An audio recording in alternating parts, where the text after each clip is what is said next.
Nous allons maintenant installer et configurer PHP pour que notre serveur web 2IS puisse interpréter ces scripts dans du web. Donc dans un premier temps, il va falloir activer au niveau de notre serveur 2IS la fonctionnalité CG, activer l'interface CGI pour que le PHP puisse fonctionner.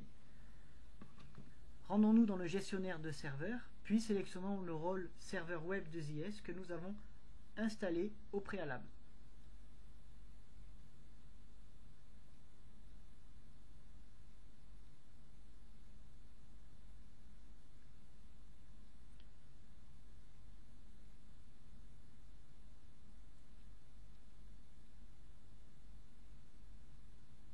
Ajoutons le service CGI, puis cliquons sur Suivant et Installer pour compléter l'installation du service.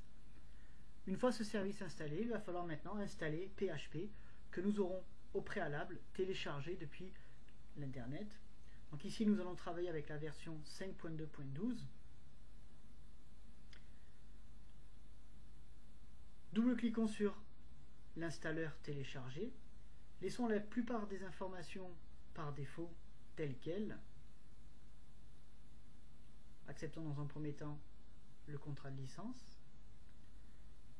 Notez bien le répertoire d'installation. Par défaut, c'est Program Files PHP. Attention ici, l'assistant demande quel type de serveur web vous s'était installé. Sélectionnez 2IS Face CGI pour justement bénéficier des performances d'ISAPI, donc l'interface de programmation de 2IS, et la stabilité liée à l'isolation du processus de CGI. Laissons les autres paramètres par défaut, puis finissons d'installer le PHP.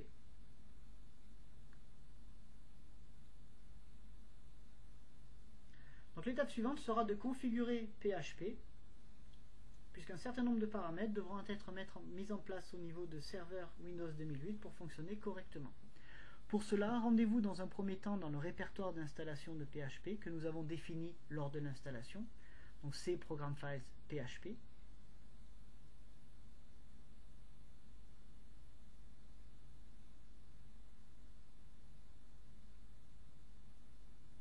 Puis éditer dans Notepad le fichier php.ini.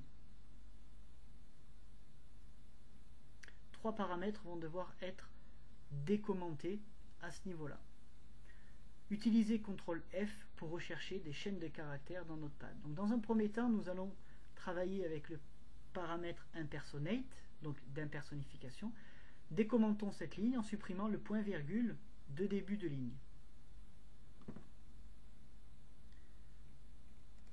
Décommentons ensuite le paramètre fixPath, nécessaire dans les environnements Windows.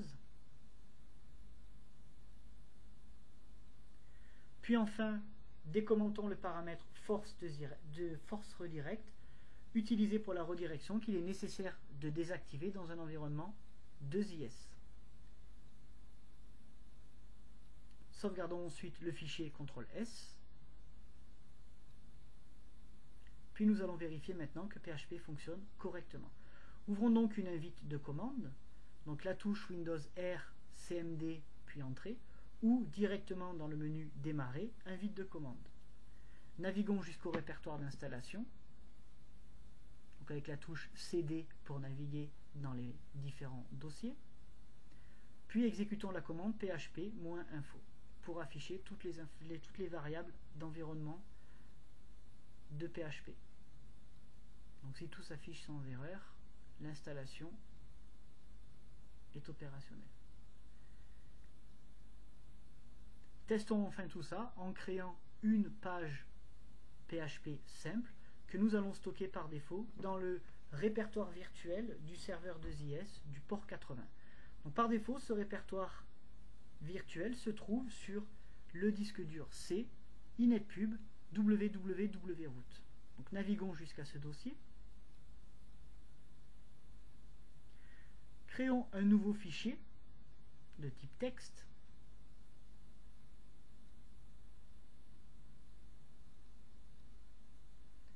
Puis entrons dans ce fichier le script PHP suivant, simple.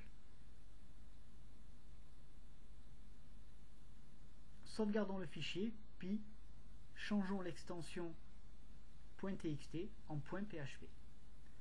Ouvrons ensuite le navigateur et exécutons cette page directement. Bien entendu, toutes ces étapes de paramétrage de PHP peuvent être simplifiées grâce à WebPI, Web Platform Installer, mise à disposition par Microsoft. Donc ici, notre installation est opérationnelle.